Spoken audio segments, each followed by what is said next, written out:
من أعظم علامات القبول لقبوله، وأن الله قد قبل صيامي وصيامك، وصدقاتي وصدقاتك، وقبل إقبالي وإقبالك.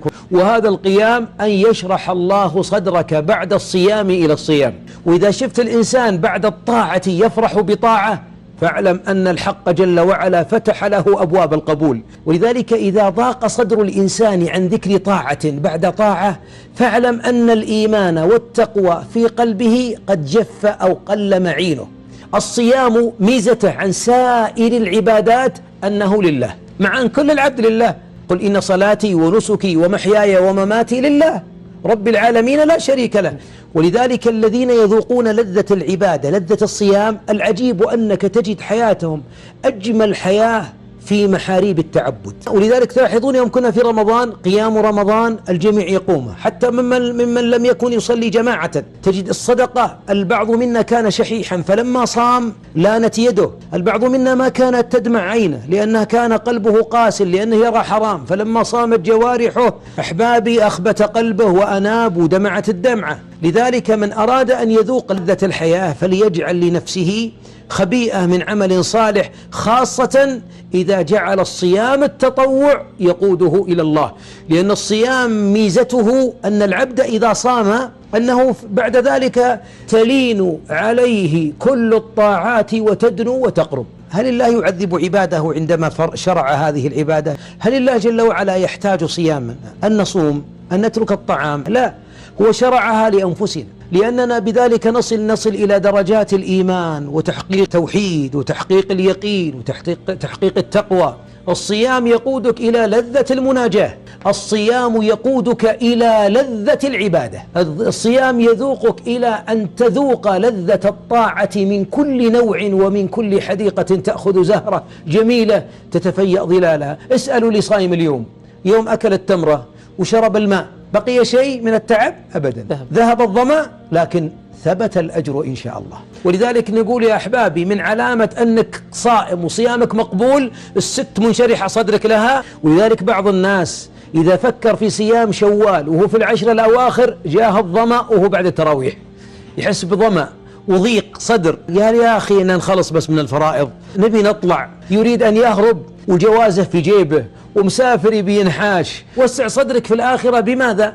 بأنك تكون لك خبايا وعندك كنوز. يا أخوان، من صام يوما في سبيل الله ادخره، فكم ادخرنا من أعمارنا؟ كم يوم أنت صائم؟ أي يوم تحتسب فيه الأجر على الله تصومه محتسبا الأجر على الله، جائزتك إن قبل الله أن يباعد الله وجهك عن النار 70 خريفا. ولذلك ليس هذا فقط للمجاهدين ولا للمرابطين ولا للحراس في سبيل الله فحسب، بل هو لكل مسلم ومسلمة صام وصامت يريدون فضل الله وكرمه. الله يحبك، لأن الله جل وعلا يقول ولا يزال عبدي يتقرب إلي بالنوافل حتى أحبه. الصيام ميزته أنه يلجم النفس ويضيق مجاري الشيطان.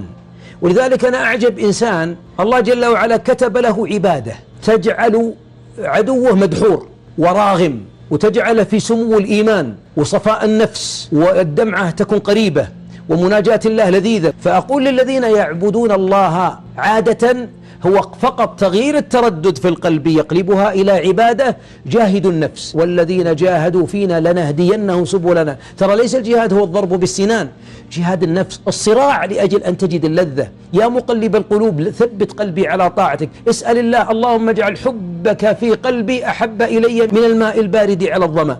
افعلها ذلك وناجي ربك. ترى والله كلنا نشعر بالفتور، من الذي لا يفتر؟ واحد يقول يا شيخ الله المستعان كان الناس يختمون القرآن، هذا في رمضان.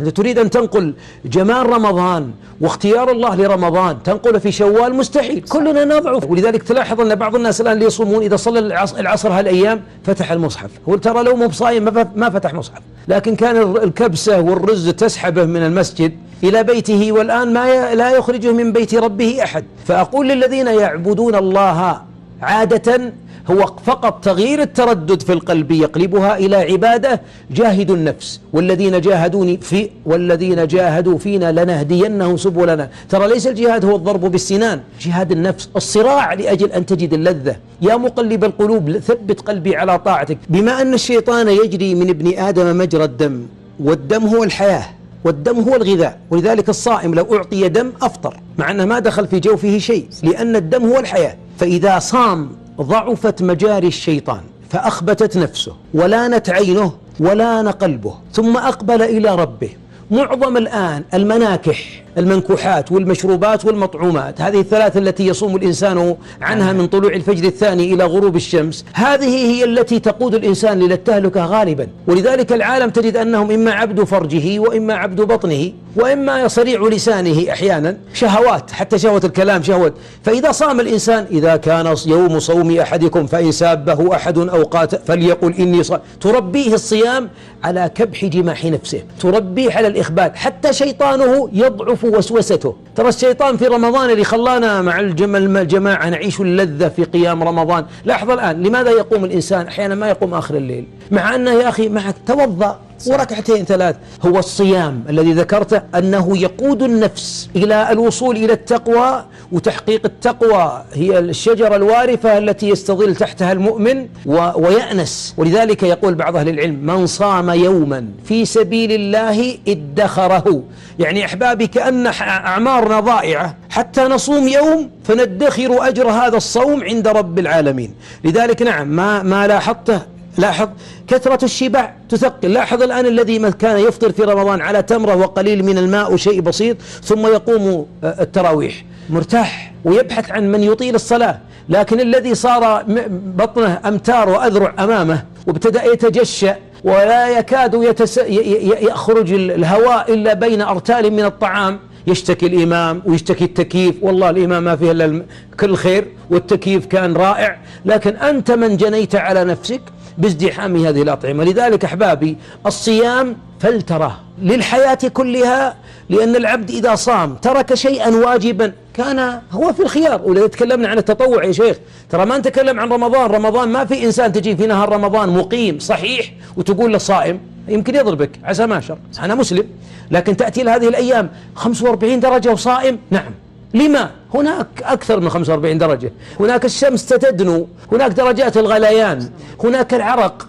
أريد أن يظلني هذا العطش، أنا أعطش هنا لأرتوي هناك، أنا أصوم هنا ليضعف أكبح شيطاني. لذلك فعلا الشبع داء، الرسول صلى الله عليه وسلم سماه بيت الداء، وهذا بيت الداء. كلما قل فيه الطعام ضعف البدن، لا ضعفت إرادة ووسوسة الشيطان وإلحاحاته في النفس البشرية، فأخبت العبد لربه وأناب.